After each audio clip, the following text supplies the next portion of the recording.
नमस्कार, खेलों में खास के साथ मैं हूं संजय बैनर्जी। लिवरपूल पहली बार प्रीमियर लीग का चैंपियन बन गया है।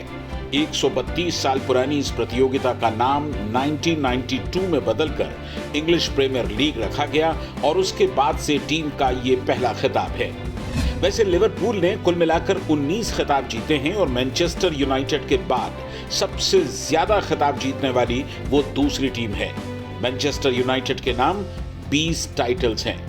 भारतीय समय के अनुसार कल शुक्रवार की अहले सुबह खत्म हुए मैच में चेल्सी ने मैनचेस्टर सिटी को 2-0 से हरा दिया और इससे पॉइंट्स के बेसिस पर लिवरपूल का टाइटल पक्का हो गया। जैसा कि आप जानते हैं, कोरोना वायरस के चलते मार्च में प्रीमियर लीग रोक दी गई थी और फिर 3 महीने के इंतजार के बाद 17 जून से दोबारा शुरू हुई। अभिषेक झा ने लगातार इस लीग को कवर किया है। अभिषेक, ये एक हिस्टोरिकल विक्ट्री कही जा सकती है।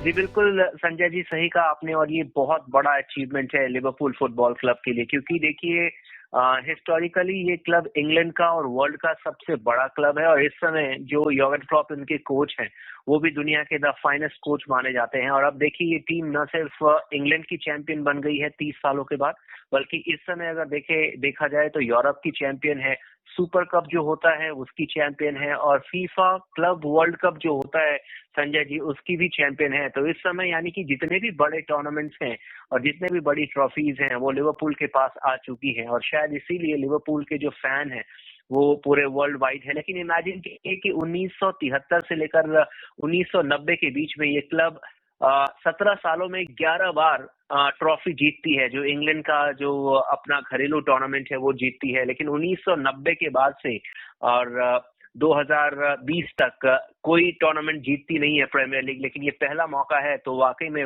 हमेशा की तरह ऐतिहासिक होगा। और सबसे इंपॉर्टेंट चीज ये है संजय जी कि जब मैचेस की शुरुआत हुई थी शेड्यूल की तो 1976 में लिवरपूल की टीम चैंपियन बनी थी, तब भी इन्होंने नॉर्विच सिटी के साथ अपना पहला मैच खेला था। और कोइंसिडेंस देखिए इस बार भी जब सीजन की शुरुआत हुई तो नॉर्विच सिटी के साथ ही उन्होंने पहला मैच खेला और चैंपियन बन गए। जी संजय जी। उधर ऑस्ट्रेलिया और न्यूजीलैंड 2023 में होने वाली महिला वर्ल्ड कप फुटबॉल की मेजबानी करेंगे।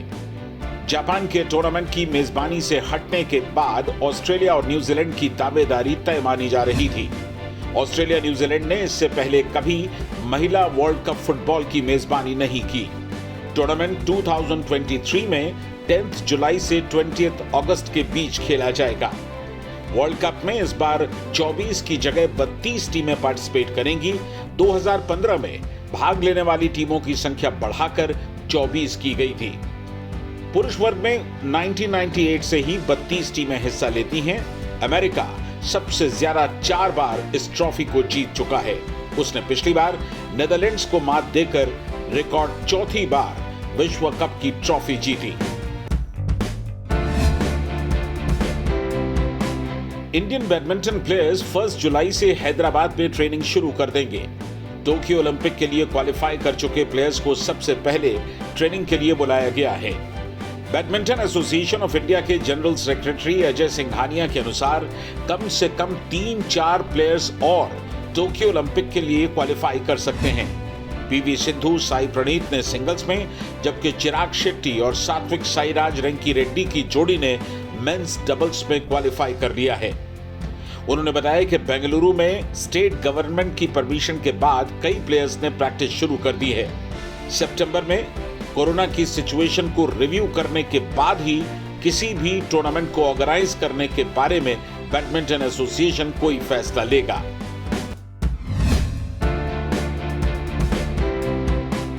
आईसीसी की वीडियो कॉन्फ्रेंसिंग के जरिए कल हुई बोर्ड मीटिंग में आईसीसी प्रेसिडेंट के इलेक्शन के लिए नॉमिनेशन प्रोसेस को डिस्कस किया गया। आईसीसी ने उम्मीद जताई है कि अगले हफ्ते होने वाली बैठक के बाद नॉमिनेशन प्रोसेस शुरू हो सकता है। प्रेसिडेंट शशांक मनोहर का टेन्योर मई में खत्म हो चुका है और जैसा कि बताया जा रहा है कि उनकी एक्सटेंशन में दिलचस्पी नहीं है।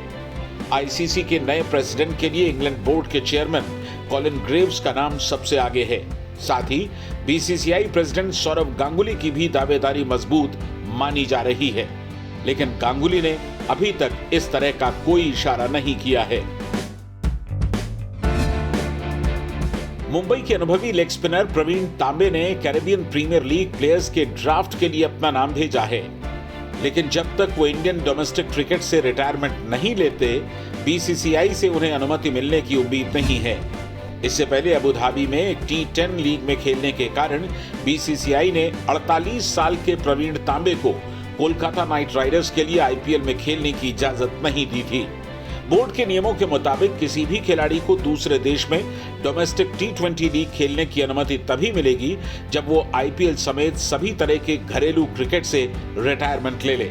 युवराज सिंह ने भी कनाडा में ग्लोबल T20 लीग खेलने से पहले यही किया। प्रवीण तांबे पहली बार सुर्खियों में तब आए जब उन्होंने 41 साल की उम्र में आईपीएल में डेब्यू किया। तांबे इंडियन T20 लीग में खेलने वाले सबसे उम्रदराज खिलाड़ी बने थे। उन्होंने 33 आईपीएल मैच खेले हैं और 30.46 की एवरेज के साथ 28 विकेट्स भी लिए हैं। खेलों में खास में आज का सफर यहीं तक। हमें आपके सुझावों की प्रतीक्षा है। हमारी ईमेल आईडी नोट कर लें, sportszindagi@gmail.com। तो फिलहाल आज्ञा दीजिए, अपना ख्याल रखिए। कल फिर मुलाकात होगी। नमस्कार।